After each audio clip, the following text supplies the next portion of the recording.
하나님 말씀은 사무엘상 2장 12절로 21절 말씀입니다. 엘리의 아들들은 행실이 나빠 여호와를 알지 못하더라.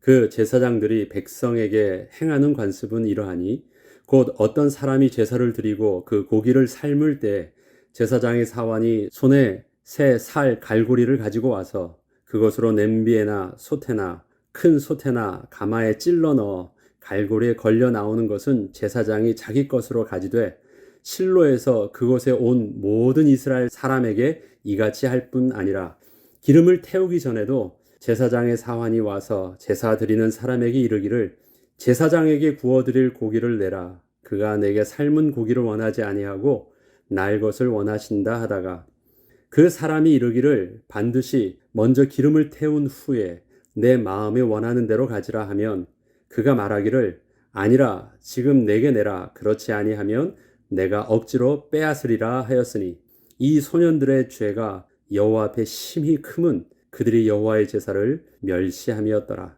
사무엘은 어렸을 때 세마포 에봇을 입고 여호와 앞에서 섬겼더라. 그의 어머니가 매년 드리는 제사를 드리러 그의 남편과 함께 올라갈 때마다 작은 겉옷을 지어다가 그에게 주었더니 엘리가 엘가나와 그의 아내에게 축복하여 이르되 여호와께서 이 여인으로 말미암아 내게 다른 후사를 주사 이가 여호와께 간구하여 얻어 바친 아들을 대신하게 하시기를 원하노라 하였더니 그들이 자기 집으로 돌아가매 여호와께서 한나를 돌보시사 그로 하여금 임신하여 세 아들과 두 딸을 낳게 하셨고 아이 사무엘은 여호와 앞에서 자라니라. 아멘. 엘리의 아들들은 여호와를 알지 못하더라 기록하고 있습니다. 오늘의 제목을 이렇게 잡았는데 그렇다면 여호와 하나님을 안다는 것은 무엇을 안다는 것일까요? 하나님을 아는 지식의 가장 근본에는 무엇을 아는 것이 하나님을 아는 지식일까요?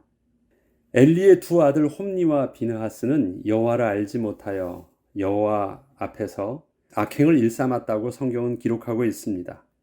이것은 만약에 우리도 여호와 하나님을 알지 못한다면 저들과 다르지 않게 될 것이기에 우리도 하나님을 아는 지식으로 충만케 되는 은혜를 얻어야 한다는 것을 말하고 있는 것입니다. 하나님께서는 하나님의 백성에게 자신을 계시하실 때 다양한 이름으로 알려주셨습니다. 여호와 이레의 하나님, 여호와 니시의 하나님, 여호와 라파의 하나님 등 당신의 이름으로 자신의 모습을 계시하셨습니다. 그러나 그 이름보다 좀 더 본질적인 하나님의 실존을 말씀하실 때 하나님께서는 나는 거룩하다는 것으로 말씀하셨습니다. 레위기 11장 44절로 45절에 보면 나는 여호와 너희의 하나님이라 내가 거룩하니 너희도 몸을 구별하여 거룩하게 하고 땅에 기는 길짐승으로 말미암아 스스로 더럽히지 말라. 나는 너희의 하나님이 되려고 너희를 애굽 땅에서 인도하여 낸 여호와라. 내가 거룩하니 너희도 거룩할지어다. 거룩이라는 단어는 오직 하나님만이 갖고 계신 유일한 성품이십니다. 때문에 우리는 거룩함을 논할 때 그 근원에 하나님이 계심을 인식하고 있어야 합니다. 하나님께서 천지를 창조하실 때 당신이 지으신 피조물 중에서 오직 유일하게 인간에게만 특별한 하나님의 성품을 허락해 주셨습니다. 그 이유는 하나님께서 사람과 함께 하시기 위해서였습니다. 그때 인간은 하나님과 연합한 자가 되어 영생하는 존재였습니다. 하나님께서 에덴 동산에 있던 인간에게 사람에게 요구하신 가장 중요한 핵심에는 내가 거룩하니 너희도 거룩해야 하고 절대 그 거룩함을 훼손시키지 말라는 뜻이 있으셨습니다. 그 이유는 피조물된 인간이 하나님과 연합하기 위해서는 절대 하나님의 거룩하심을 만족해야 하기 때문이었습니다. 하나님이 창조하신 에덴 동산의 환경에는 거룩함을 훼손하는 부정한 것이 어느 것 하나 존재하지 않았습니다. 그곳에 사는 인간이 하나님의 거룩함을 훼손할 수 있는 유일한 가능성은 하나님의 말씀에 불순종함으로 하나님을 반역하는 죄를 짓는 것이었습니다. 때문에 하나님께서는 절대 선악과는 먹지 말라고 하신 것입니다. 선악과는 부정한 과일이 아니었습니다. 하나님이 창조하신 거룩한 에덴 동산에 그것도 동산 중앙에 있을 법한 보암직하고 먹음직하며 지혜롭게 할 만큼 탐스럽게 만들어진 멋진 과일이었습니다. 인간의 죄는 선악을 알게 하는 그 열매 때문이 아니라 하나님께서 먹지 말라고 한 열매를 먹었다는 불순종의 문제에서 온 것입니다. 피조물된 인간이 창조주 되신 하나님께 순종하는 위치를 벗어나 하나님과 같이 되려 하여 하나님의 권위에 정면 도전하고 하나님의 말씀에 불순종한 것입니다. 바로 하나님의 권위를 훼손한 것이었습니다. 넘어서서는 안 되는 선을 넘은 것입니다. 이렇게 하나님께 범죄함으로 인하여 하나님을 떠나게 된 인간은 하나님의 형상이었던 거룩함을 잃게 되었고 더 이상 거룩하신 하나님과 함께 할 수 없는 죄로 오염된, 죄로 부패된 존재로 바뀌게 된 것입니다. 거룩함은 죄로 오염된 인간이 거룩하신 하나님과 연합하기 위해서 반드시 회복이 필요한 조건이었습니다. 그리고 하나님의 은혜가 아니면 절대 회복할 수 없는 하나님만의 구별된 성품이기도 합니다. 인간은 이러한 하나님의 거룩하신 성품에 절대 나아갈 수 없기에 거룩하신 하나님께서 친히 다가와 주셔서 해결해 주셔야만 했습니다.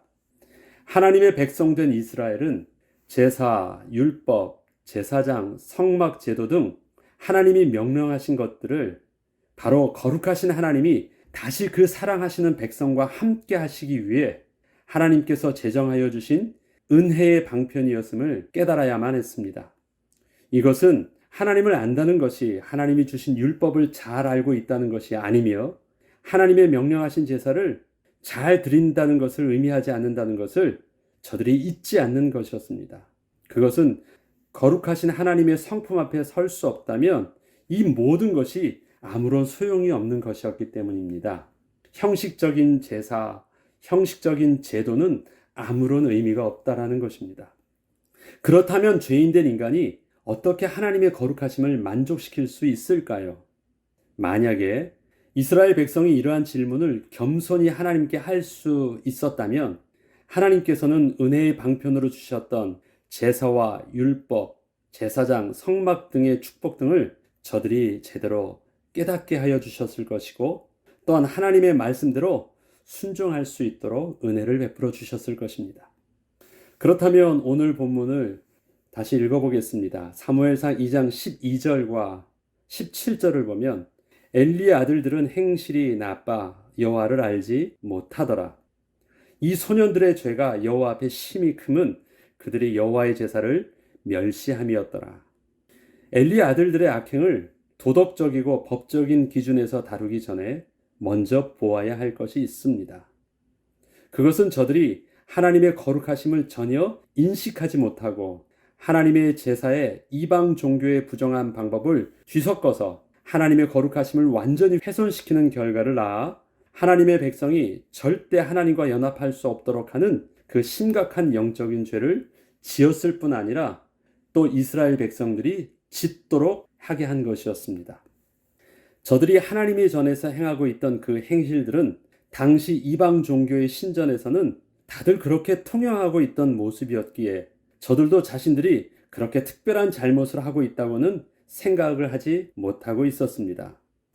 그렇다면 저들의 행실을 보면 15절에 기름을 태우기 전에도 제사장의 사환이 와서 제사 드리는 사람에게 이르기를 제사장에게 구워드릴 고기를 내라.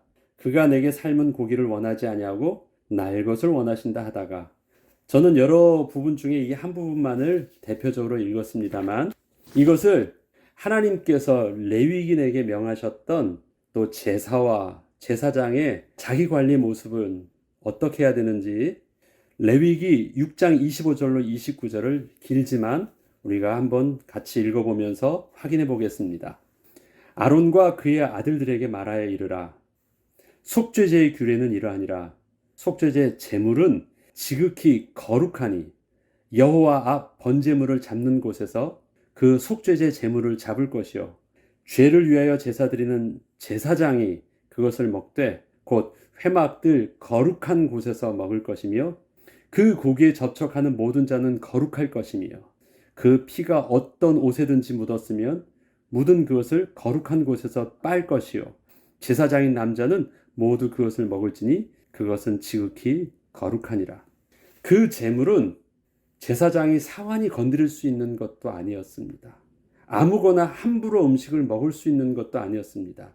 하나님께서 허락하여 주신 흔든 가슴과 그 다음에 등, 앞다리, 그러니까 가슴살과 다리살, 하나님께 드려진 제물 외에는 먹어서는 안 되는 것이었고, 그 음식은 거룩한 것이었기 때문에 거룩한 장소에서만 특별히 하나님께서 구별한 제사장의 직분을 가진 자만 먹을 수 있는 것이었는데, 아무거나 푹 찔러가지고 자기가 맛있는 살이 나오면 푹 건져가지고 하나님께 먼저 제사를 드리기도 전에 막 먹는 것, 그것도 자기 종에게 시켜가지고 아무거나 가져와 먹고 그렇게 하는 것이 아니었는데, 하나도 제대로 지켜지지 않았습니다. 하나님께서는 이런 규정을 하실 때 가장 그 근거에 무엇을 계속해서 말하고 계시니까? 거룩하니까. 거룩을 훼손시키지 말라는 말씀들을 계속 반복하고 계신 것이었습니다. 그런데 저들은 그 행동하는 습관 속에서 내가 뭐 이렇게 하는 게 뭔 잘못 있어 했지만, 그것이 도덕적으로 보면 뭐 특별하게 행실을 가지고 잘못을 논할 부분이 없어 보이더라도, 거룩하신 하나님 앞에서의 그 모습은 아주 심각한 영적인 죄였습니다. 엘리의 아들들은 제사장이라는 공적 직분을 감당하고 있었습니다. 앞장에서 한나가 엘리 제사장을 통하여 하나님의 축복을 받게 되었던 것은, 엘리 제사장 자신의 모습은 좀 부족하였어도 엘리라는 사람에게서 나온 축복이 아니라 하나님이 세우신 제사장이란 직분의 권위에서 나왔던 것처럼, 엘리 아들들의 악한 행실들도 그 심각성이 하나님께서 범죄한 인간에게 다시 하나님과 함께하기 위해서 제사법을 주셨는데, 그러한 하나님의 제사를 섬기는 자가 하나님의 거룩한 제사를 훼손시키는 심각한 결과를 만들었기 때문이었습니다. 영어 성경 킹 제임스 버전은 저들을 son of 벨리알로 표현하고 있습니다. 신약에서는 벨리알을 사단의 대명사로 불리고 있는데, 바로 저들을 벨리알의 아들들이라는 의미로 사용하고 있는 것입니다. 벨리알을 일반적인 명사로 보면 악행을 일삼는 자라는 의미를 가지고 있습니다. 그런데 그런 벨리알을 킹 제임스 버전에서는 son of 벨리알로 해서 그것을 그냥 대명사로 쓰고 있어요. 이것은 저들의 악행이 에덴 동산에서 인간에게 하나님을 불순종하게 했던 그 사단의 역사와 다르지 않은 일들을 저들이 하고 있었음을 말하고 있는 것입니다. 바로 하나님께서는 저들의 악행을 통해서 동일한 하나님을 대적하게 하고 하나님을 반역하게 했던 그 사단의 죄의 속성을 그대로 보셨다라는 것입니다. 레위기 10장 3절과 8절로 11절에 보면, 모세가 아론에게 이르되 이는 여호와의 말씀이라. 이르시기를 나는 나를 가까이하는 자 중에서 내 거룩함을 나타내겠고 온 백성 앞에서 내 영광을 나타내리라 하셨느니라. 여호와께서 아론에게 말씀하여 이르시되 너와 내 자손들이 회막에 들어갈 때에는 포도주나 독주를 마시지 말라. 그리하여 너희 죽음을 면하라. 이는 너희 대대로 지킬 영원한 규례라. 그리하여야 너희가 거룩하고 속된 것을 분별하며 부정하고 정한 것을 분별하고 또 나 여호와가 모세를 통하여 모든 규례를 이스라엘 자손에게 가르치리라. 자, 포도주나 독주를 마시지 말라는 것은 술이 좋고 나쁘고의 문제가 아니었습니다. 무엇 때문에요? 너희들이 그렇게 하여야 거룩하고 속된 것을 분별하는데 틀림이 없다라는 것입니다. 다시 말해서 거룩한 부분들을 너희가 구별하여서 온전히 가르칠 수 없고 온전히 행할 수 없으면 너희는 죽음을 면치 못할 것이라 말씀하신 것입니다. 제사장에게 가장 중요한 직분은 무엇이냐면 거룩함을 지키는 것이었습니다. 그 다음에 거룩한 이스라엘 백성을 거룩한 하나님 백성 되게 하여서 하나님께 나아갈 수 있도록 돕는 그 직분을 감당하는 것이었습니다. 그것이 바로 제사장에게 있어서 가장 핵심적으로 붙잡아야 되는 것이었습니다. 18절에 보면 사무엘은 어렸을 때 세마포 에봇을 입고 여호와 앞에서 섬겼더라 기록하고 있습니다. 앞서 엘리의 두 아들을 언급하고 나서 다음으로 한나의 아들 사무엘을 말할 때 성경은 사무엘이 어려서부터 세마포 에봇을 입었다는 것과 여호와 앞에서 섬겼더라는 말로 여호와 앞에서 여호와의 제사를 멸시했던 저들의 모습과 사무엘을 대비하여 표현하고 있습니다. 레위기 6장 10절로 11절에 보면 제사장은 세마포 긴 옷을 입고 세마포 속바지로 하체를 가리고 제단 위에서 불태운 번제의 재를 가져다가 제단 곁에 두고 그 옷을 벗고 다른 옷을 입고 그 재를 진영 바깥 정결한 곳으로 가져갈 것이요. 자, 제사장이 세마포 옷을 입을 때는 거룩한 장소 여호와 앞에서 거룩한 예식을 해갈 때만 입던 옷이었습니다. 그리고 그것을 떠나서 다른 일들을 할 때는 그 옷을 벗고 다른 옷으로 갈아입고 나가서 또 일을 하고 들어오는 것이었습니다. 이렇듯 세마포 옷이라고 하는 것은 제사장에게 있어서는 그냥 입는 옷하고 다른 여호와 앞에서 제사를 드리며 섬길 때 입는 옷이었음을 알 수 있습니다. 세마포 에봇이라는 것은 세마, 린넨 아시죠? 세마라는 재료를 가지고 에봇의 형태로 만든 것으로 에봇이라는 것은 제사장이 제사를 드릴 때 제일 겉에 입는 일종의 앞치마로서 소매 부분이 없는 긴 조끼 모양의 옷이었습니다. 한나는 이 옷을 해마다 한 벌씩 사무엘에게 만들어 주었습니다. 사무엘상 2장 19절에 보면 그의 어머니가 매년 드리는 제사를 드리러 그의 남편과 함께 올라갈 때마다 작은 겉옷을 지어다가 그에게 주었더니, 그것을 보면 사무엘이 세마포 에봇을 입고 있었던 것은 매년 아이가 자랄 때마다 또 그 옷이 닳거나 또 입지 못하게 되면 또 매년 한나가 그렇게 지어다가 사무엘에게 입혀준 것이었습니다. 한나의 세마포 에봇은 그 옷에 한나의 서원의 기도가 담긴 옷을 만든 것이었습니다. 당시 옷을 한 벌 만든다는 것은 짧은 시간에 간단하게 만들 수 있는 것이 아니었습니다. 직접 자기가 그 옷을 짜야 되고 또 그것을 가지고 만들어야 되니까 그렇습니다. 그것도 귀한 재료를 가지고 많은 시간을 들여서 에봇으로 옷을 만들었다는 것은 한나가 집에 있을 때 아들 사무엘을 위하여 어떻게 기도하고 있었는지를 잘 알 수 있게 합니다. 사무엘상 1장 28절, 그러므로 나도 그를 여호와께 드리되 그의 평생을 여호와께 드리나이다 하고 그가 거기서 여호와께 경배하니라. 여호와께 드린다라는 것은 한나에게 있어서는 사무엘이 여호와 앞에서 하나님께 제사를 드리는 일들을 섬기는 일들을 하게 하였습니다. 제사장은 거룩한 자라는 것, 하나님 앞에 거룩한 성품과 거룩한 행실과 거룩한 모습으로 자기를 지켜야 된다는 것을 제사장만 알고 있는 것이 아니라 이스라엘 백성들도 잘 알고 있었습니다.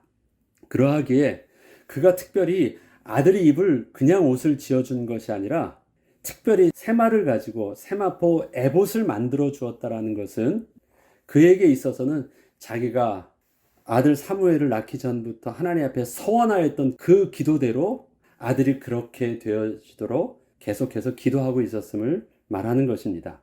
한나는 그저 아이가 입을 옷을 지어준 것이 아니라 비록 사무엘이 제사장의 신분이 아니었음에도 불구하고 아들 사무엘의 모든 삶이 거룩하신 여호와 앞에서 올바로 설 수 있도록 아들의 옷을 그러한 세마포 에봇으로 만들어주면서 지난날 자신이 서원했던 기도를 멈추지 않고 계속 하고 있었던 것입니다. 세마포 에봇을 입었던 것은 한나에게 있어서는 서원의 기도가 지속되고 있었음을 증거하고 있는 것입니다. 사무엘상 2장 20절로 21절에 보면 여호와께서 한나를 돌보셔서 주셨던 축복들을 기록하고 있습니다. 엘리가 엘가나와 그의 아내에게 축복하여 이르되 여호와께서 이 여인으로 말미암아 내게 다른 후사를 주사 이가 여호와께 간구하여 얻어 바친 아들을 대신하게 하시기를 원하노라 하였더니 그들이 자기 집으로 돌아가매 여호와께서 한나를 돌보시사 그로 하여금 임신하여 세 아들과 두 딸을 낳게 하셨고 아이 사무엘은 여호와 앞에서 자라니라. 결국 임신을 할 수 없었던 한나에게 하나님께서는 7 자녀를 주신 것이에요. 그 중에서 첫 아들은 하나님께 드림바 되었고 나머지 6 아들과 딸들은 하나님께서 그에게 충분하게 자녀의 복으로 더하신 것이었습니다. 한나는 또 다른 자녀를 구하러 성전에 올라간 것이 아니었습니다. 해마다 정한 절기에 제사와 아들 사무엘을 만나 안부를 묻고 세마포 에봇을 주기 위함이었습니다. 그런데 하나님께서는 한나가 기도하지도 않았는데 한나의 가정에 필요한 모든 것을 풍성하게 채워주신 것이었습니다. 여호와께서 한나를 돌보시사라는 한글 성경의 이 표현을 킹 제임스 버전은 여호와께서 한나에게 찾아오셨다고 말씀하고 있습니다. 또한 NIV에서는 은혜를 베푸셨다고 번역하고 있습니다. 어느 표현이든 하나님께서는 한나에게 그녀가 간구하지 않았어도 한나의 필요를 아시고 직접 은혜로 채워주셨음을 증거하고 있는 것입니다. 한나는 하나님과 아들 중 하나님을 선택하고 아들을 포기한 것이 아니었습니다. 하나님을 삶의 우선순위로 둔 것이었습니다. 이때 하나님께서는 한나에게 어느 것 하나도 잃지 않는 축복을 주신 것입니다. 하나님의 자녀는 하나님과 함께할 때 가장 행복하고 복된 것입니다. 거룩하신 하나님께서는 죄인 되었던 우리에게 예수 그리스도를 통하여 거룩한 하나님의 백성으로 다시 회복시켜 주셨습니다. 이제는 우리도 날마다 예수 그리스도의 의의 세마포 옷을 입고 하나님 앞에 나아가는 축복을 우리들도 누려야 하겠습니다. 기도하겠습니다. 거룩하신 하나님 아버지, 참 감사합니다. 하나님께서 우리에게 주신 축복은 세상의 물질의 축복이 아니라 거룩하신 하나님과 함께 할 수 있도록 예수 그리스도를 통하여 우리에게 의의 세마포 옷을 입혀주시고 빛의 옷을 입혀주셔서 거룩하신 하나님께 다시 나아갈 수 있게 하신 것이었습니다. 또한 거룩하신 하나님이 우리 가운데 성령으로 거하게 하여 주신 축복이었습니다. 하나님이 이제는 온전한 그 축복을 날마다 주님 앞에 온전히 나아가 예배하고 찬양하고 기도함으로 하나님께 영광 돌리는 거룩한 백성의 축복 누리게 하여 주옵소서. 감사드리며 우리 주 예수 그리스도 이름으로 기도합니다. 아멘.